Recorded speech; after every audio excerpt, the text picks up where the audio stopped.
I love a welcome. Ready to roll? Do it now?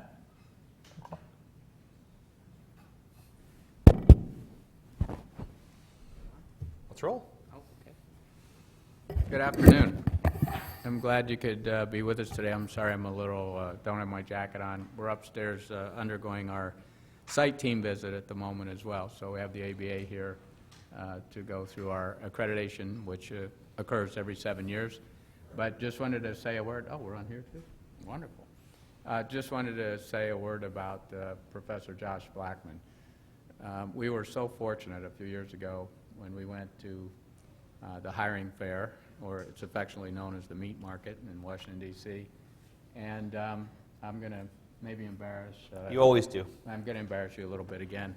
But I know when we started the search process, you hear from thousands of people apply for every opening that a law school might have. And our team looked at Professor Blackman's resume to date, and we said, wow, do you think we could even get him to come for an interview? And so I said, you know, if we want the best, we have to make the offer. So we made the offer. He came for the interview. And after the interview, we're again impressed. And do you think he'd visit the campus? Well, you got to invite him. So he visited the campus, and we made him an offer, and we're so glad that he came here to our law school. He has been a prolific writer since he's been here. This is his second book. Unraveled is his second book.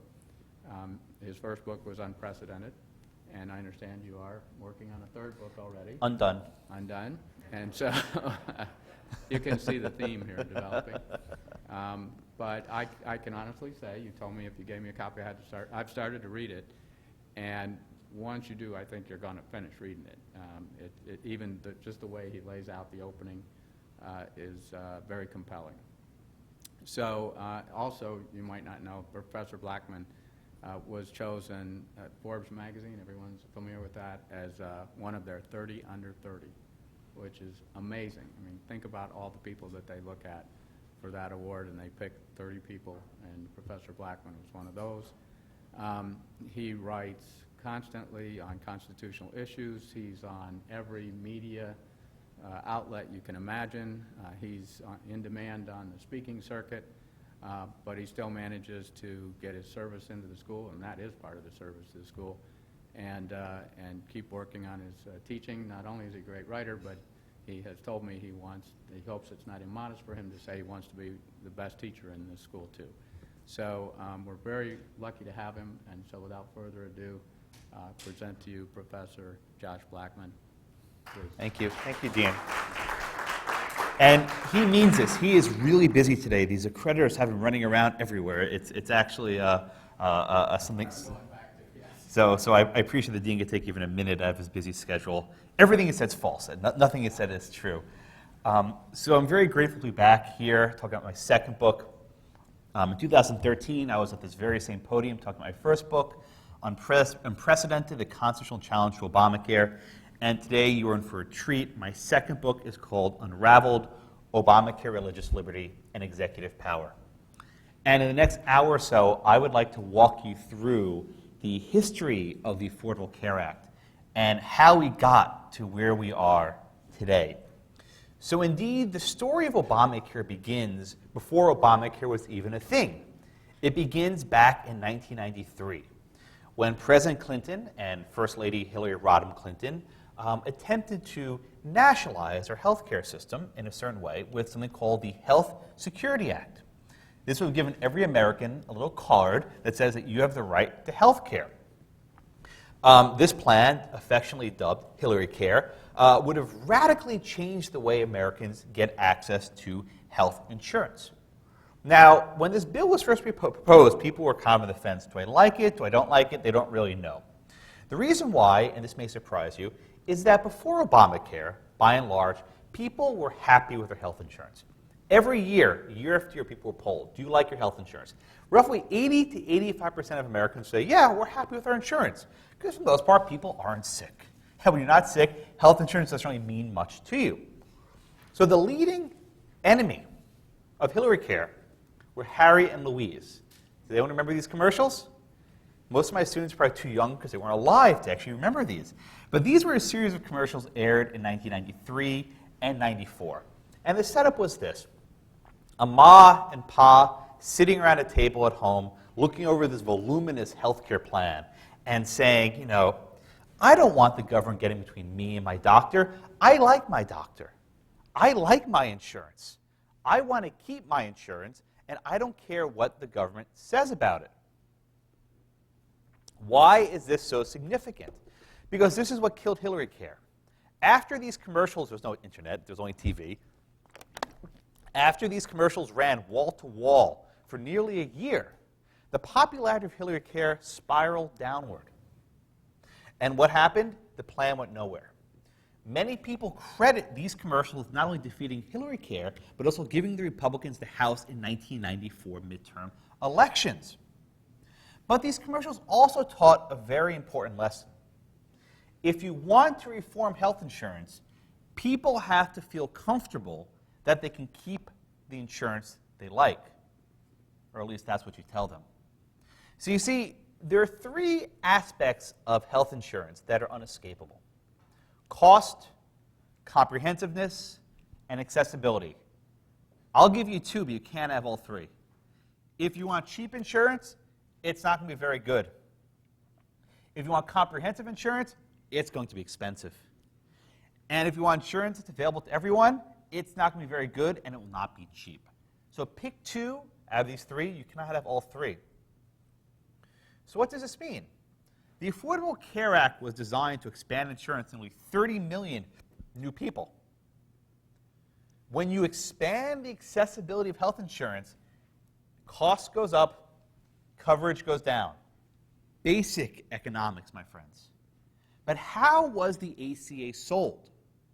In a very deliberate fashion to avoid these fundamental economics, with a simple promise that was repeated by the president nearly 36 times. You've all heard it. If you like your plan, you can keep your plan. Now, this wasn't just a lie. Politicians lie all the time. Right? I don't care that politicians lie. The reason why this statement was so pernicious is it created a false sense of entitlement. The idea that we can give insurance to 30 million new people, but not screw up for anyone else. That we can bring all these new people into an insurance marketplace and in no way impact what everyone else pays. This was sophistry. You cannot do both. If you want to make insurance more available, it's going to make it more expensive for people who have it and less comprehensive for those who like their plans. Inescapable aspect of logic. But with this lie, which was repeated nearly 36 times, the American people were misled, deceived even, about how this law would work. And it was only on this basis, and trust me, if this promise was not made, it would have been Hillary Care Part 2. It barely passed by the skin of its teeth. Had this promise not been made, I would have written 2 fewer books because we would have no Obamacare. I might not have a job for all you know. I've made my career off this law. But indeed, we probably would not have had the Affordable Care Act. But the lie was told, and in 2009, Congress considered this bill. You may recall that in the midterm elections, then the 2008 elections, the Democrats swept. They won the presidency. Eventually, after a disputed election in Minnesota, they got their 60th vote, and with that, they could defeat any filibuster. Republicans had no interest in backing this health care reform. They wanted nothing to do with it. So the president and leading Democrats made a decision saying, you know what? This is so important. We are going to pass this on a straight party line vote. We do not need a single Republican to pass this law. Okay? Now, there's a consequence to doing this. Certainly, you can pass a bill on a straight party line vote, right? You got the votes, pass it. Wonderful. Mazel tov, right? But the problem is what happens after. When nearly half the country has no buy-in for this law, it makes it very difficult to actually negotiate anything further because half the country wants the law to disappear. But this calculus was made that we simply pass the law now, everyone else will fall in line later. Not a chance. So indeed, on December 24th, 2009, the Senate voted on this bill known as the Affordable Care Act. At nearly 3,000 pages, no one read the bill. No one read the bill. Trust me on this one. The senator who chaired the Finance Committee, Max Baucus of Montana, said, I don't read bills, I pay people to do that. So all of you 1Ls who are in legal writing now, you will one day be paid to read a bill for a member of government. That will be your job one day. Or maybe you'll be in government, you can skip reading altogether, so as you wish. But this bill was passed. Now what's critical about this bill passed in December 2009 was it was a draft. What do you mean it was a draft? This was never meant to be the final version of the bill. The idea was, let's pass this bill now, let's have the Senate vote on it, then the House will pass their version of the bill, and then we'll have a conference. We'll go between and iron out the kinks and figure out this we like and that we don't. So they passed this bill December 24, 2009. It was never meant to be the final version of the bill. But I have a surprise for you folks. If you ever want to discuss legislative intent, this became the final version of the bill. Why? That summer of 2009, Senator Ted Kennedy had passed away. He was a Democrat from Massachusetts. He was the 60th vote in the Senate. Senator Kennedy was replaced by Scott Brown, a Republican who ran on a Tea Party platform of stopping Obamacare. This is stunning for a lot of reasons, because generally Republicans don't win in Massachusetts. But the reason why this is so significant is that he was the 60th vote to stop Obamacare. And with that, the Senate could no longer take another vote on Obamacare. So that draft bill they passed on December 24, 2009, that was never meant to be final, that became the only bill they could vote on. Yes, all these lawsuits saying, what did Congress intend? What did they mean? They didn't mean a damn thing. This was never meant to be the actual final law, yet we're stuck with it because of politics. Indeed, Speaker Pelosi made the decision that, well, we don't like certain things of this bill. You know that there are state exchanges and federal exchanges. They only wanted a federal exchange. They didn't like the way subsidies are being paid. All these things that are screwing up now about Obamacare that maybe could have been tweaked never happened, because the mentality, let's pass this thing now, worry about it later. And my friends, we are worrying about it later. So the House decided to vote on the Senate bill on a straight party line vote of 219 to 210. If I do this quickly enough, I can make a zero there. Not a single Republican supported the Affordable Care Act, and indeed 34 Democrats crossed the aisle. A lot of those were allowed to cross because they were in vulnerable districts, but there was sufficient support to pass it. The president signs it the next day. You can see him all cheerful. If you look carefully, they have 23 pens here. And what he does is he signs a different part of the signature with each pen and hands these pens out as mementos. So he's thinking, yay, Obamacare. You know, I passed this. I did what no other president can do. I've just cemented my legacy. Not so fast. Within 7 minutes, that's all it took, of the president signing the ACA into law, lawsuits were filed across the country challenging the constitutionality of the Affordable Care Act. What was the objection? Can Congress mandate that individuals buy health insurance? Can Congress require people to buy health insurance? As I discuss in my first book, Unprecedented, the Constitutional Challenge to Obamacare, can the government make you buy health insurance? Can they make you buy broccoli, which I no longer eat because of this case? No, they can't make you buy broccoli. They can't make you buy health insurance, but they can tax you for going without it. Huh? They can't make you buy health insurance, but if you're uninsured, they can tax you. What's the difference to the average person? Absolutely nothing. But to this guy, John Roberts, it apparently made a difference, enough to uphold the constitutionality of the law. So where does this leave us? In June 2012, the ACA was largely upheld. It turned back to the political sphere.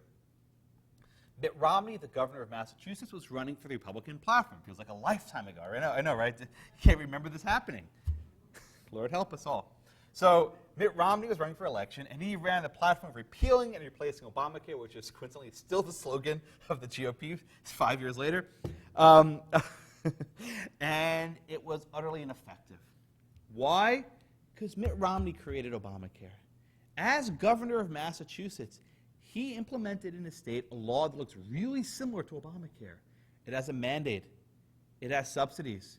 It requires people to get insurance. It requires employers to provide insurance, right? So he was utterly and completely ineffectual at going up against the most divisive issue of 2012. Indeed, during the debate, President Obama called Governor Romney the godfather of Obamacare, if you can imagine.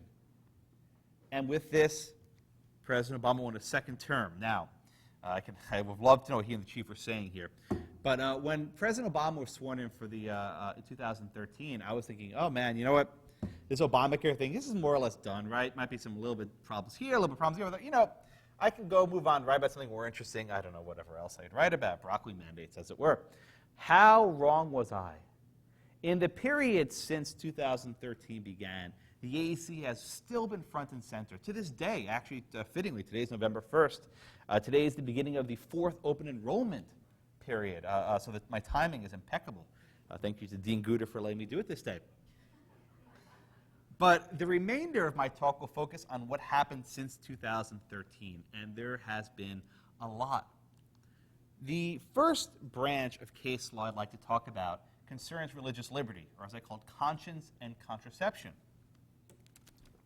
During the debates over the ACA, the most thorny issue related to the funding of abortion, and a number of pro-life Democrats led by Bart Stupak from Michigan were very concerned that the ACA would provide new sources of funding for abortion. President Obama, frankly, needed this pro-life Democrat caucus for support because without it, he could not clear the threshold in the House of Representatives. So what did President Obama do? He signed an executive order saying that this law, the ACA, will not change any long-standing prohibitions against funding abortion. Now, I see a few of my former students in the room. As you know, an executive order is utterly worthless because it can be repealed on a moment's notice. And even more so, this order was really worthless because it didn't actually say anything useful. It basically said smoke and mirrors. There was nothing there. Yet, this executive order was enough to persuade the pro-life members of Congress to sign on board. And with this, the ACA secured the 219 votes in the House to pass. But there was another religious controversy that was almost entirely glossed over. It was introduced by Senator Mikulski of Maryland, and it was called the Women's Health Amendment. Now, I'm going to blow your minds right now. You've all heard about Hobby Lobby. You've heard about the Little Sisters of the Poor. You've heard about these cases involving a contraception mandate. Get ready for this, guys, right? The ACA does not have a contraception mandate. What do you mean? The actual bill Congress voted on, yes, they indeed voted on this bill. There was language, right? This was not some sort of miasma in the sky. The actual bill they voted on did not have a contraceptive mandate. The word birth control and contraceptives appears nowhere in the ACA. So why are Hobby Lobby and Little Sisters going to court? Because of this. Senator Mikulski's Women's Health Amendment says, and I'll read it, it's very simple.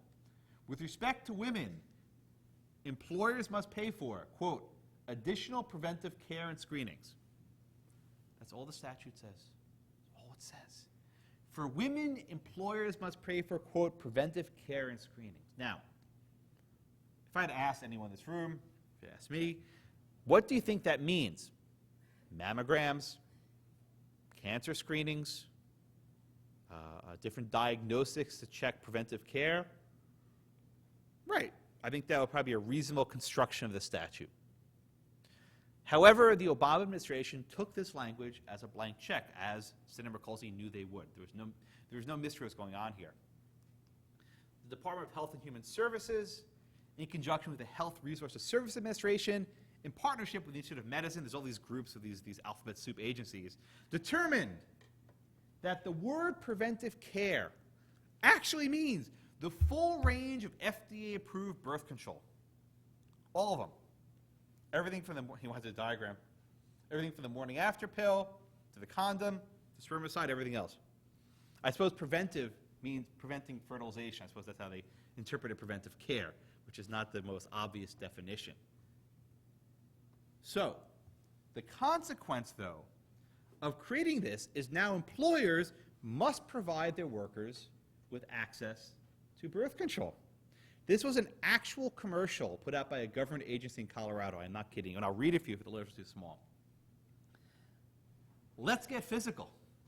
OMG, that's oh my God for the CLE credit. OMG, he's hot. Here's my favorite one. Let's hope he's as easy to get as his birth control. Oh, in other words, free. Uh, the consequence, though, of giving these women access to no-cost contraceptives is that someone's got to pay for it, the employer. Now, for the overwhelming majority of employers, no big deal. Most employers already cover birth control. It's not even an issue, except when your employer is a bunch of nuns, the little sisters of the poor. As you can imagine, they were not so keen on paying for their employees' morning after pills. That was not on their list of catechisms, right? That's not what they were so keen on doing. As the ACA's contraceptive mandate was originally interpreted, the nuns would have had to pay for this birth control. If you were a church, this is actually crazy, if you were a church that operated a soup kitchen open to the public, that is, you did not check baptismal certificates at the door, you were considered not religious enough to be exempted from this law. This was the original accommodation, that only houses of worship that cater primarily to their own members. If you open your door to the public, welcome in strangers, too bad you're not religious enough. This was the Obama administration's view of religious liberty, and they thought this was actually a good idea. Want to talk about diversity? We need some diversity of thought? Maybe have this. But for what it's worth, Biden was pushing against this really hard. He was actually a Catholic, and he was outvoted. Controversy ensued. Cardinal Dolan basically gave Obama the Riot Act, and they tried round two. So under round two, all houses of worship were exempt. However, if you're a religious charity, you're not exempt. You are merely accommodated. Okay, what does it mean to be accommodated? The nuns don't have to pay for the birth control. The insurance company will pay for the birth control. However, the birth control will be provided through the nun's insurance plan, right? This way, the woman doesn't need to have a separate card. But the insurance policy of the nuns is actually amended, right? These are contracts. You guys are law students. They would actually amend the nun's contract to include the provision of contraceptives. This, they said, made them complicit in sin because they are now sanctioning and condoning the provision of products they disagree with. The nuns said, look, if this is so important, let the government give these women the policies directly, right? Let them go on Obamacare and get into a contraceptive-only policy. Let someone else pay for it. Don't hijack, they said, don't hijack our policies. And this would become the basis of a future legal challenge to the ACA. But the first manifestation of this was actually a for-profit corporation, not the nuns. Hobby Lobby, the craft store. Okay? But let's take a break from the courts for a minute, and let's talk about politics. Because it's impossible to unravel, no pun intended, the Affordable Care Act and politics because it was born in such a political storm. If you had asked me in 2012 after the election, Josh, will the effort to try and stop Obamacare end? I would have said, yeah, it's probably over, right? Move on to other things. You know, ISIS, we didn't even know about that then. You know, whatever was going on in 2012, we'll deal with that other stuff. How wrong was I? Which is why you should not believe any of my predictions, because I'm always wrong. During the summer of 2013, our junior senator, Senator Ted Cruz, took to the airwaves and urged Congress to defund Obamacare. Cruz barnstormed the country in city after city, often with Senator Mike Lee of Utah, urging Congress to defund Obamacare. Okay, how would this work? This is a cosmic coincidence. Congress funds budgets for specific periods of time. The funding for the government ended on September 30th, 2013. September 30th. The Obamacare exchanges opened up on October 1st, 2013. So you have funding ends September 30th. Obamacare opens October 1st. Genius, the idea is. If we defund Obamacare, it cannot open for business on October 1st. This was a plan that Cruz and Lee hatched. Now, they're not idiots. They're both Supreme Court clerks. They're very smart. But the plan, as stated, could not possibly work. Why? Obamacare is much like Keith Richards and cockroaches. It cannot be killed. You see, the funding for the ACA is what's called a permanent appropriation. It doesn't require a new annual appropriation to keep it afloat. Even if you defunded the entire federal government, Obamacare would stay open. Why? Same reason why you get your mail during a government shutdown, or why you get your Social Security checks during a shutdown. The idea of a shutdown is a misnomer. most things stay open. You can't get rid of them because they're permanent appropriations. That's the Keith Richards metaphor, right? In any event, Cruz decided that he would take the case to the American people in a 24-hour filibuster of Obamacare, in which he actually managed to read, this is Dr. Seuss' Cat in the Hat, he actually managed to read the Cat in the Hat to his kids, the bedtime story, as they were watching him on C-SPAN. That's what every kid wants to do at 9 o'clock at night. This is actually Cruz after the 23rd hour. He has ties falling down, and if you zoom in right there, he's wearing a Gonzales, Texas, come and take it pin. So it was a very apt metaphor for our junior senator. But I need to stress, though, it wasn't actually a filibuster. People call it that, but that's not what it was. The reason why is that a vote was scheduled for the next day at noon. Nothing Cruz could do could postpone that vote. So it wasn't actually a filibuster. Filibuster means you talk till you can't stand. He could have kept going. He actually gave a press conference immediately afterwards. His fortitude is remarkable. I mean, I'll be here for 20 minutes. I'm already tired. He went for 23 hours, which is frankly stunning. But it didn't work. Or maybe it did work. I'm not sure. After Cruz's filibuster, the House of Representatives became galvanizing. We will not fund Obamacare. And the House refused to include a budget that funded Obamacare. The Senate, which was controlled by Democrats, said, okay, good for you guys. And September 30th came, midnight, and the federal government shut down. The most clear manifestation of the shutdown were the national parks. Now, if I ever had my druthers, the quickest way of improving our budget situation is say, during a government shutdown, keep the parks open. This is the only thing that most people notice about government shutdown. Why? Because you go to Washington, D.C., you want to visit the national memorials, right? You want to visit Washington and Lincoln and Jefferson before they tear them down, right? You want to visit these things, but you can't. You want to visit the Grand Canyon, the big hole in the ground. It's shut down. You want to go see Mount Rushmore. Now, this is the craziest one.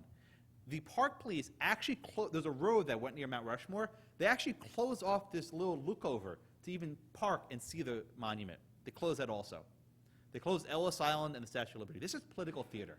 This is the president rubbing your face saying, look, we can't keep these monuments open. You can't go see your parks. Although, curiously, in New York, Governor Cuomo managed to use state funds to keep the Statue of Liberty open in Ellis Island.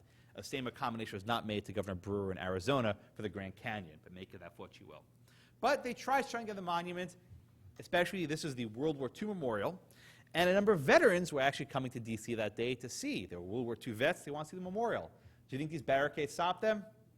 Not a chance. If the shores of Normandy could not stop them, neither could these stupid gates. So what they did was they literally picked these gates up, and they walked them across to the White House and dropped them in the White House lawn. Thanks, Obama. Yeah, so it's basically a serious rebuke of this. And there were these massive protests at the World War II memorials. But alas, all good things must come to an end, I suppose, and the government shutdown came to a crashing halt.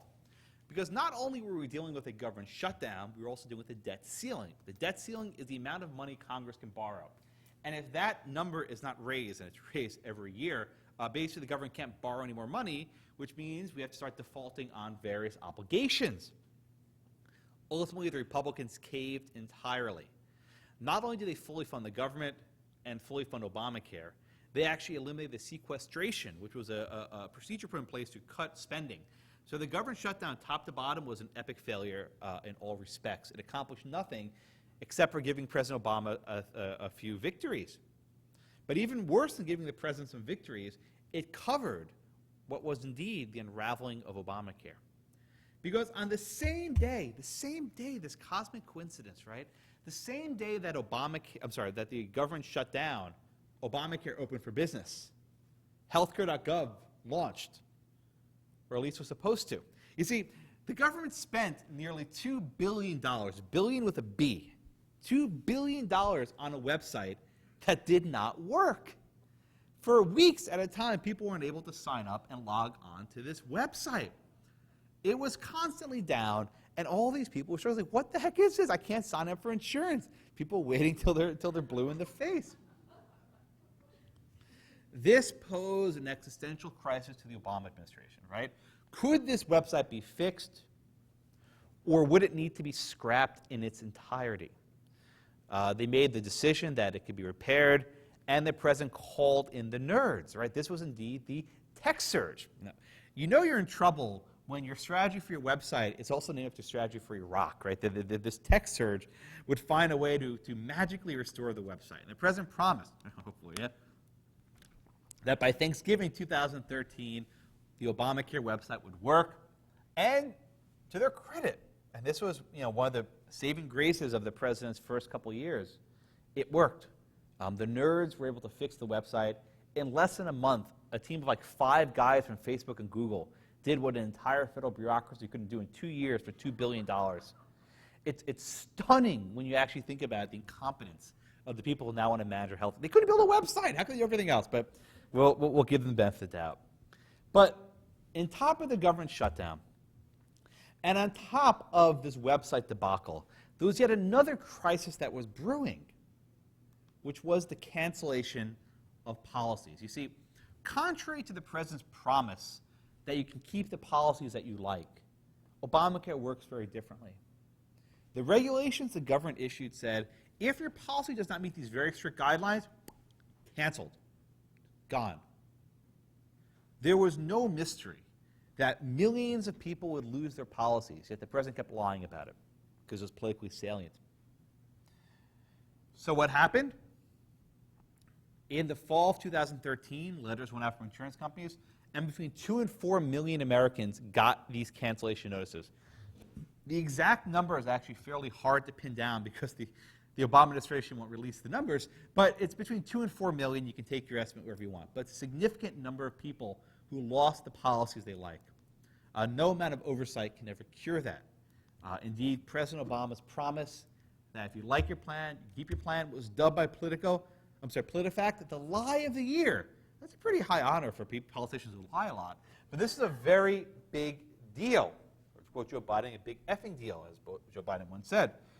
So now, with all these millions of people losing their policies, they had to get insurance somewhere, so they enrolled at their local Obamacare store. I don't know where the store is. I've been trying to find it. I can't, 1733, I don't know what the address is. But apparently there's some Obamacare store somewhere you can walk in. It doesn't quite work that way. But over the winter of 2013 and the spring of 2014, the Obama administration celebrated that 8 million people signed up. Now, this sounds like a lot, but you have to actually look at these numbers carefully. First of all, about 4 million people had their policies canceled. So a lot of the people who signed up already had insurance they liked and lost it.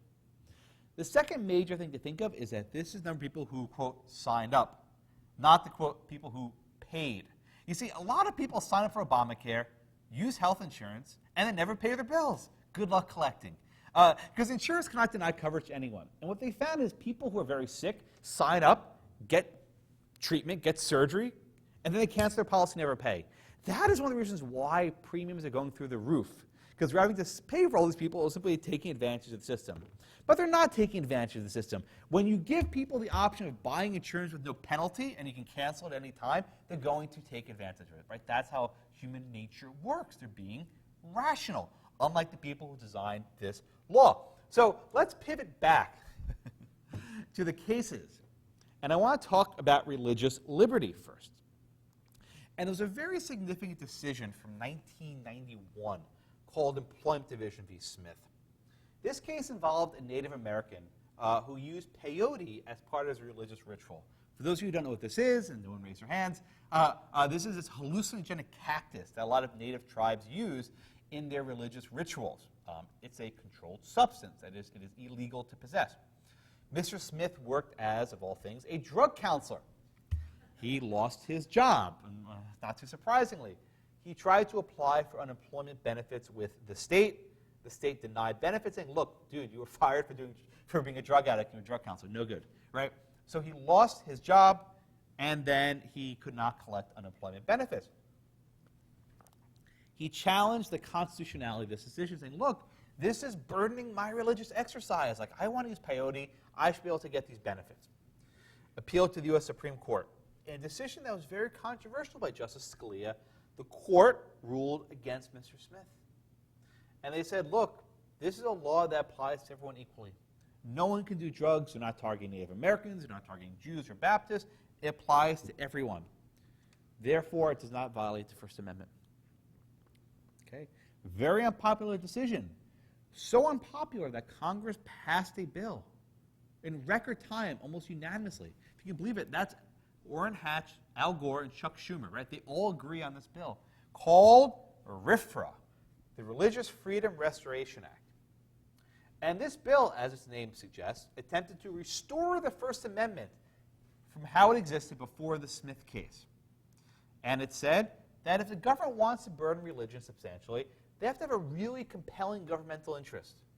And oh, by the way, they must choose the least restrictive means, which means if they can burden religion one way and do it a different way with less of a burden, they have to choose the least restrictive means of going about it.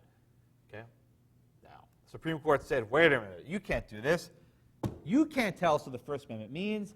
And the Supreme Court struck down RFRA in a case called Bernie v. Flores, but only applied to the states. Congress cannot dictate to the Supreme Court how to interpret the 14th Amendment. But Congress can decide how the federal government behaves. So RFRA remains effective against the federal government. And it was on this basis that Hobby Lobby brought their challenge. Hobby Lobby is a picture frame company. It was started in the garage of a guy named David Green. He started with one store, and now they have locations across the country, and you can see there's a bunch of them. By the way, if anyone ever needs something framed, go to the one in Katy Freeway, right by I-10. It's very, very good. And I'll give you a funny anecdote. For my first book, I mailed copies of my book to all 9 justices. And I got none of them wrote me reply letters back, including Justice Sotomayor. And I have her letter framed at Hobby Lobby. So this is my little way of saying, guess what? Another funny anecdote, but I actually mailed copies of my second book to all the justices. I got letters back from Ginsburg, from Kagan, from Alito. I got a package back from Justice Sotomayor. She returned my book. She mailed it back. She said, I will not accept any, actually it was her secretary. The secretary said she will not accept any correspondences that may affect pending cases. Okay. So I got the book back. I wasted the postage. Maybe she'll buy a copy. I think she should. But if you come to my office, I'll show you the letters. I have some time. But in any event, Hobby Lobby's locations throughout the country. It was founded by David and Barbara Green. Now, what's unique about this company, even though they're nationwide, they have stores in all states, is that they're not publicly traded. Not publicly traded. Indeed, the company is very closely held. This might look like an Easter card, but it's indeed a photograph of the board of directors. You see, everyone who owns the company, it's a trust, is of the same family. They're all the same religion. They have the same beliefs. And they all agree that 4 forms of birth control are sinful. Specifically, the IUDs, the intrauterine devices, and certain kinds of emergency contraceptives, Plan B, and a drug called Ella. Now, why is this relevant? If you're a big publicly traded company, good luck not giving your female employees birth control. Good luck with that, right? Because people are going to get angry as a publicly traded company. People will drop your stock. But if you're a privately held company and all the members of your board basically have the same religious beliefs, there is an agreement of what should and should not be provided. Why is it significant? Because the board decided we will not cover these forms of birth control, which gave rise to Hobby Lobby's challenge to the contraceptive mandate. And this case was appealed all the way up to the U.S. Supreme Court. Now, to discuss Supreme Court cases, one of my favorite pastimes is looking at signs. The signs are always very good indications of what people think about the case. This one's my favorite. I'll read it if you can't see it. It says, if men could get pregnant, birth control would be from gumball machines and be bacon flavored. In the back, this one's also my second favorite. My mom's not ready to be a grandma. As you wish. This one. This is not a church, it's a craft store. This is not a healthcare plan. Ooh, this is my favorite too. She's dressed up like a pack of birth control pills. You can't tell what that is. No laughs. Okay, you should get the laugh. Okay. No bosses in my bedroom. I think this sign is actually somewhat misguided because Hobby Lobby would agree. They don't want to be in your bedroom. They don't want to fund what's going on in your bedroom. That's all you. But this sign seems somewhat off. Contraceptive is my business, not my boss's business. The hashtag is not my bosses, too many S's, right? You can't pluralize or do possessive in a hashtag. It doesn't quite work. Corporations are not people, my friends. This one you hopefully got a laugh from. Anyone know what this thing is? No cheating. What is it? A crocheted uterus, yes! Thank you. My God, yes, it's exactly what it is. It's a crocheted uterus. They bought the fabric at Joann's, I'm sure. So it says, Hobby Lobby, this uterus is for you. Indeed, there's actually a campaign to mail crocheted uteruses to Hobby Lobby's headquarters in Oklahoma City, saying, you can mess with this uterus, not mine. Okay. Keep your hobbies off my ovaries, and I'm with her. The pro-life signs are never quite as creative. I am pro-life, team life, pro-life generation, everyone's religious freedom. But these guys were on their game. It was about 30 degrees in D.C. that day. It was snowing. It was really, really bitter. And these guys are in there with kilts and bagpipes. This guy was wearing pants, but the other guys weren't.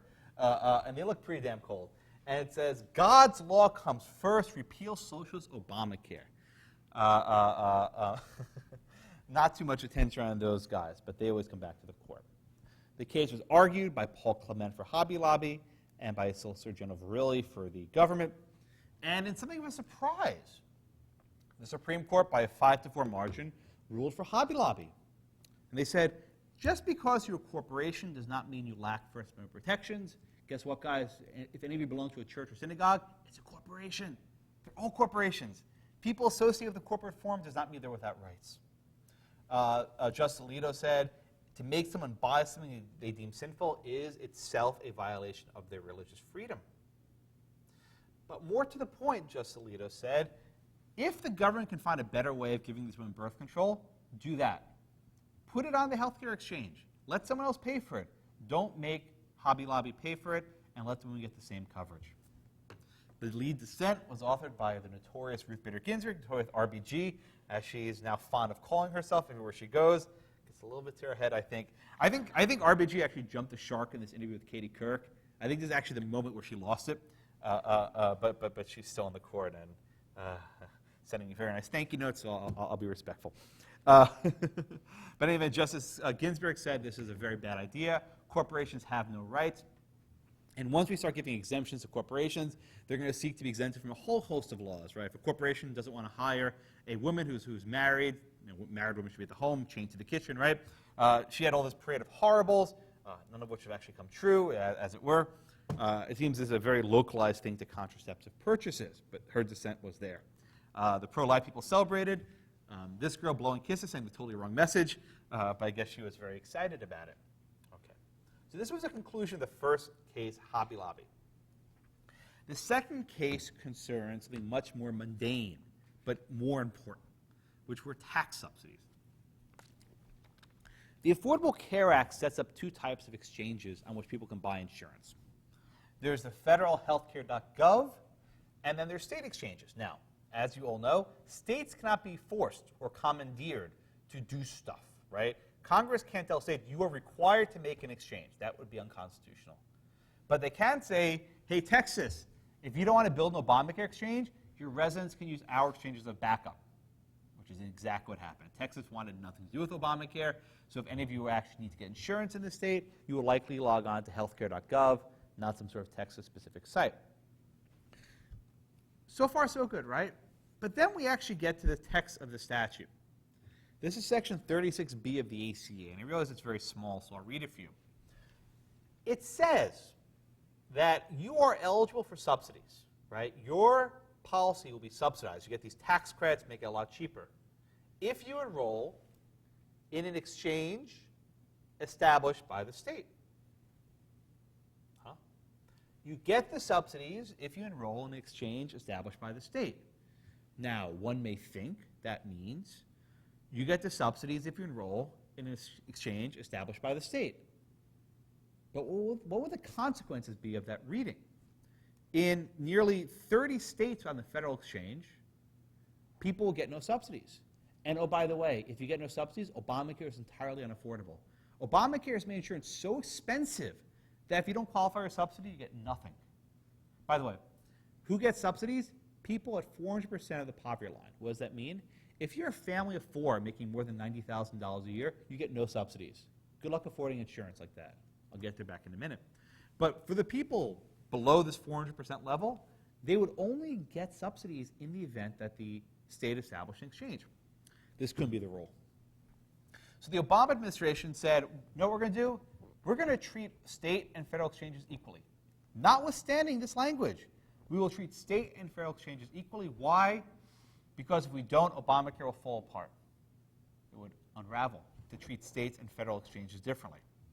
A group of plaintiffs challenged the legality of this. This is Jacqueline Halbeeg, was one of the plaintiffs. And this is actually Doug Hurst with his wife Pam Hurst. And they challenged the legality of this payment. They said, wait a minute, you can't spend this money. The law says only for a state exchange. Went to the Supreme Court yet another time. This time, the signs were not nearly as interesting. Tea Party patriots, I didn't like the IRS, don't take my care. But one sign that I think did have a lot of salience and resonance was this one. Had the Supreme Court ruled that subsidies were unavailable in the federal and exchanges, people have lost their insurance. Obamacare will become utterly unaffordable. And for example, in Arizona, 266,000. In Alabama, 165. That's actually a Texas sign. I think it was nearly 1 million people in Texas who have lost their coverage if this happened. But the flip side is, if there were no subsidies, there's no individual mandate. And you can't be required to buy insurance you can't afford. So this case could have blown up Obamacare in like 36 states and really nationwide. What did the Supreme Court do? Well, John Roberts has made an annual tradition of breaking my heart, and this broke my heart a different way. John Roberts said, well, you know, the text of the statute is strong, right? Yeah. Established by the state. Yeah, that seems to have some meaning. But we have to look further. We have to look at the context of the entire act. And the chief said, the purpose of the ACA is to improve health insurance. We will not read this law in a way that hurts it. Wow. Once you take as your starting point that the ACA is only about improving access to health insurance, the game's over. The government wins in every case. The ACA, as I said at the outset, did not have a single intent. There were a lot of people trying to do a lot of different things, and they have this draft stupid bill that was never going to be final. It's inconceivable to say the ACA had a single intent. I'll give you another intent involving the states. Letting the states have an incentive to build their own exchanges to prevent the single nationwide exchange from taking hold. That was in there also. But the chief's opinion simply looked past that. Justice Scalia dissented in what would be his final dissent read from the bench. And Justice Scalia said that the Supreme Court has announced that all the usual rules of interpretation go out the window for Obamacare. The guiding principle of the court, Scalia said, is that the Affordable Care Act must be saved. Indeed, he said we should stop calling this the Affordable Care Act and start calling it SCOTUS Care. Because indeed, this has become a creation of SCOTUS, the Supreme Court of the United States.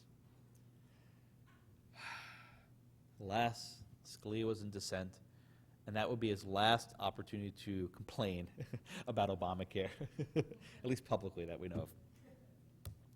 The final case I'll talk about in my remaining few minutes involves the nuns, the little sisters of the poor. This is a group of nuns who run retirement homes throughout the country.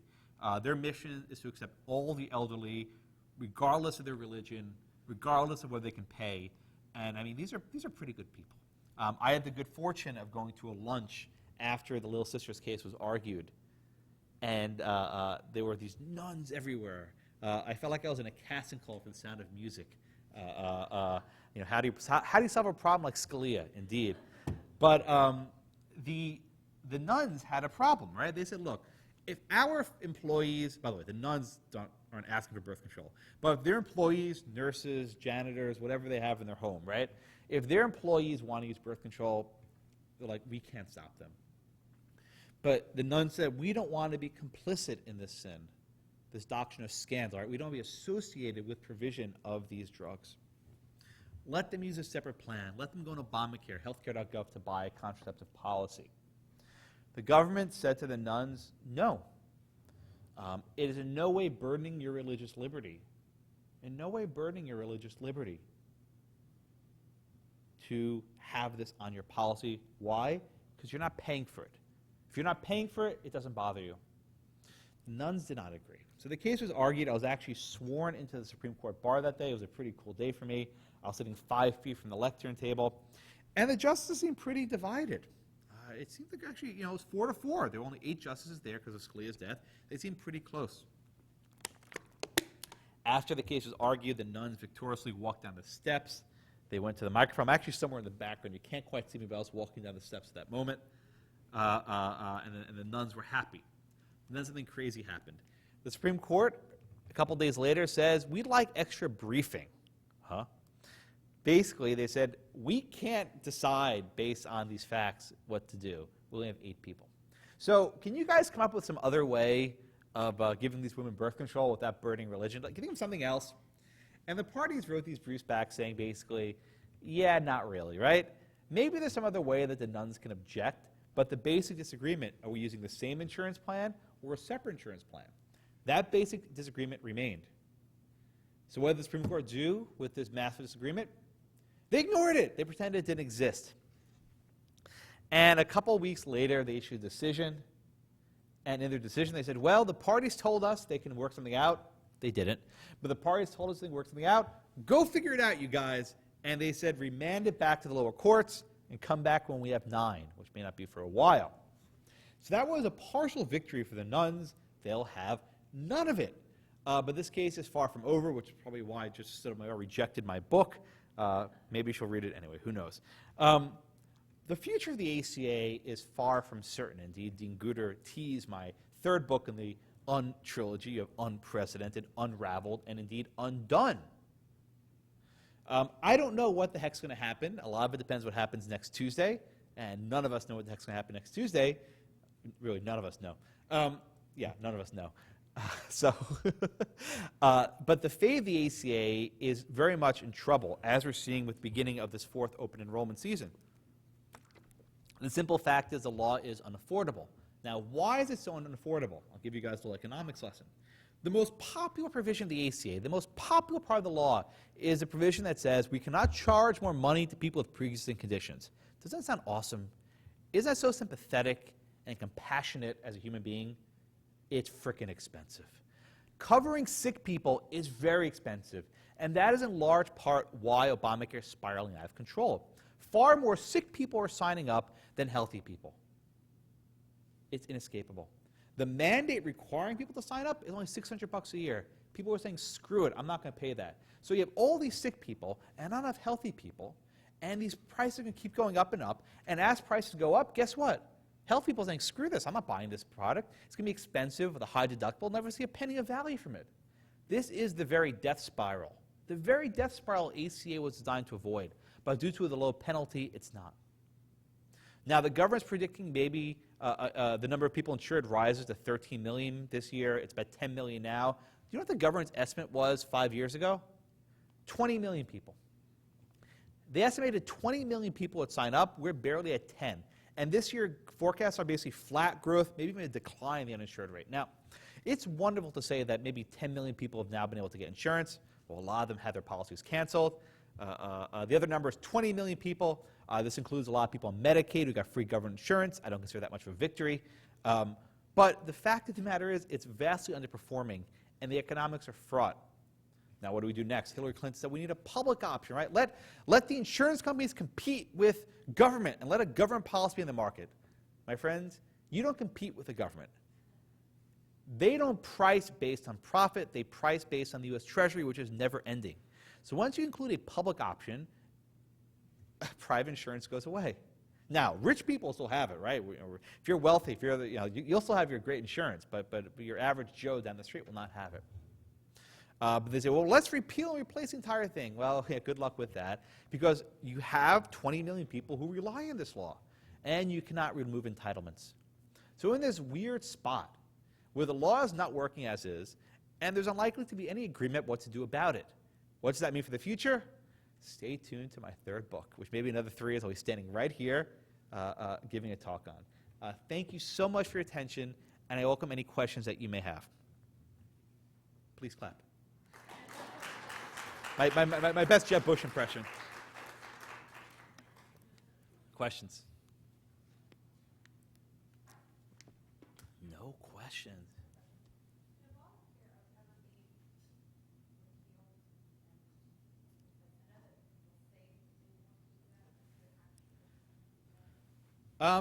The short answer is, can you repeal a statute? Of course you can. But how do you repeal a statute? You need to have a majority in both houses. But more than that, you need to defeat a filibuster. And so long as the Democrats have 40 members in the Senate, they will block any repeal of Obamacare. But more to the point, when you say repeal Obamacare, what does that actually mean? You have roughly 20 million people who now have gotten health insurance from it. They may not like it, they may be unhappy with it, but it's there. And as a matter of government policy, you can't remove entitlements. So you need to give at least the same level of care to others. So this was the gamble Obama made in 2009, once he said, let's pass this on a straight party line vote. Right? This was his gamble. Let's pass it now, and once people like it, we can't get rid of it. And he was right about that. So all these plans of repealing and replacing it are largely foolhardy. They're not going to go anywhere. Perhaps one of the few things that can be done is to give states more room to experiment and innovate and do things differently. In 2017, you have these things called innovation waivers that let states do things differently so long as it provides a similar level of care. Now, Hillary Clinton won't be too amenable to a free market approach, perhaps, who the hell knows. But in theory, at least, states can experiment more, and that might ameliorate some of the failings now. But we're largely stuck with this mess, and it doesn't end pretty. It does not end well. Yes, sir? When you say a timeline can't be eliminated, what's the alternative? We turn into Venezuela? Yes, or more like Sweden. What happened? What are your predictions? National health care. I don't say this with. How does that happen? I'm sorry? Speaking of affordability, Oh, it's going to be awful. It's going to be awful. Here's what's going to happen, guys. Right, here's what's going to happen. Healthcare costs will keep going up and up and up and up. It'll be utterly unaffordable. Hillary Clinton or Michelle Obama or Chelsea Clinton, whatever president is, whatever point in the future, right? Give people chills, perhaps. Will say we need a government option to compete. Once you have a government option, they start undercutting private insurers, and they go out of business. So only the really rich can have insurance. And they'll say, well, we already have this public option, which millions of people on. Let's subsidize it more. And let's subsidize it more. Hell, why don't we just give it away for free? Right? Let's give Medicare for all. Okay, there we go. Maybe 15, 20 years. And my timeline might be off. I thought Obamacare would take about a decade to implode. It did in like 3 years. So maybe this timeline's vastly accelerated. But you're going to see people cannot afford insurance for this enrollment. It's too darn expensive. And then what? They go uninsured? So you're going to see movements that try and expand government's role in healthcare, not decrease it. Yes, in the back.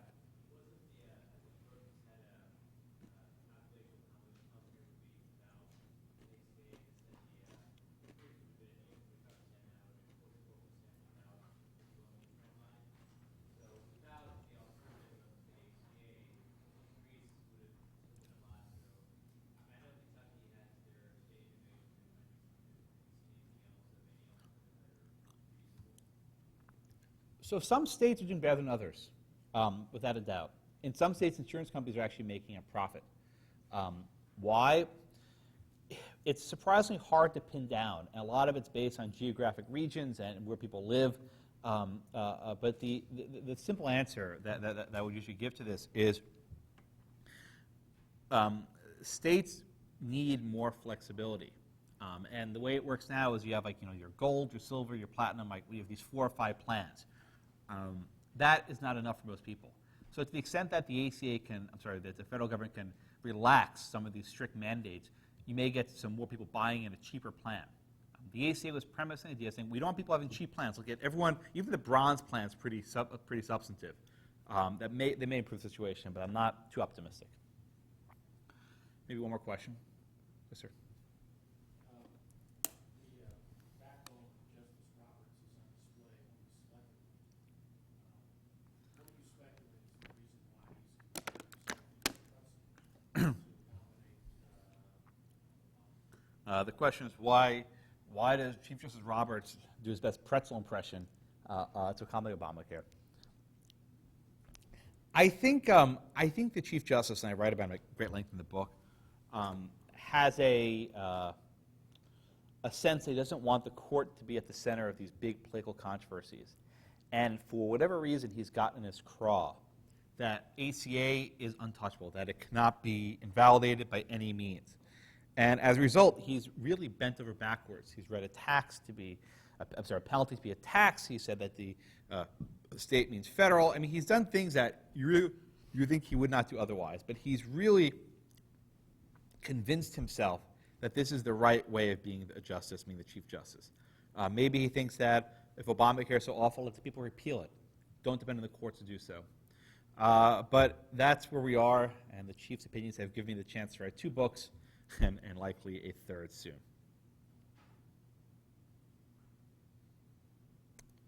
Any other questions? Thank you so much.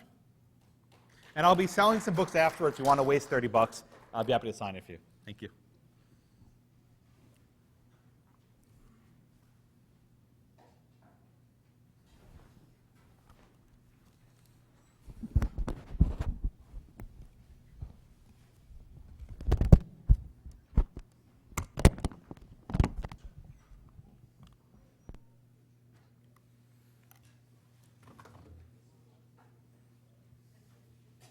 I read you whenever I see your articles in the journal.